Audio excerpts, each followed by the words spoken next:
Bonjour, bonjour. Aujourd'hui, je vous propose une petite recette de madeleine à la fleur d'oranger à la main. Alors, pourquoi à la main? Parce que, étant donné qu'on nous demande un peu de faire des économies d'électricité, je vais proposer certains gâteaux à la main. Si vous voulez la recette au compact, si je l'ai déjà fait, je vous mettrai un lien. Je commence par mettre à fondre au micro-ondes 125 g de beurre que je vais couper en petits morceaux. C'est tout simplement pour que ça fonde plus vite. Et donc que le micro-ondes tourne moins longtemps. Donc je vais le faire fondre au micro-ondes. Je mets 150 g de sucre en poudre dans un saladier, un sachet de sucre vanillé, 3 œufs entiers. Je mélange.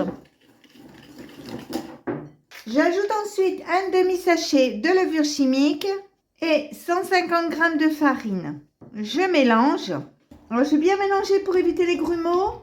J'ajoute ensuite une cuillère de fleur d'oranger. J'ajoute mon beurre refroidi et je mélange. Je mélange bien pour incorporer.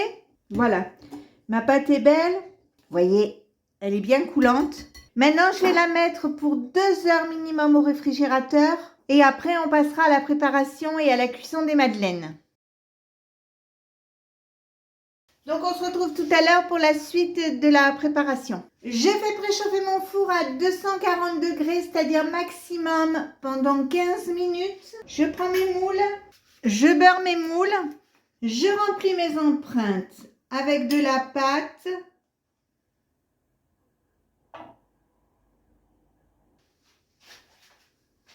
Je remets ma pâte au frais. Je vais commencer par enfourner 5 minutes à 240 degrés et après je baisserai à 200 degrés et je laisserai encore 10 minutes. Donc je mets au four et je vous montre après. Les madeleines sont cuites, je les ai sorties, je vais les démouler. Et je vais les mettre sur un plat en attendant qu'elles refroidissent. Donc, je vais en faire cuire d'autres. Je vais aller comme ça jusqu'à la fin de la pâte. Et donc, je vous montrerai à la fin tout ce qui reste. Si Chouquette passe pas par là pour en manger. Alors, voilà ce que ça donne. J'en ai des plus cuites les unes que les autres. C'est parce que, tout simplement, parce que certains aiment plus cuit que d'autres. Voilà, donc vous voyez, on voit bien la bosse. Elle est sympa, elle est jolie.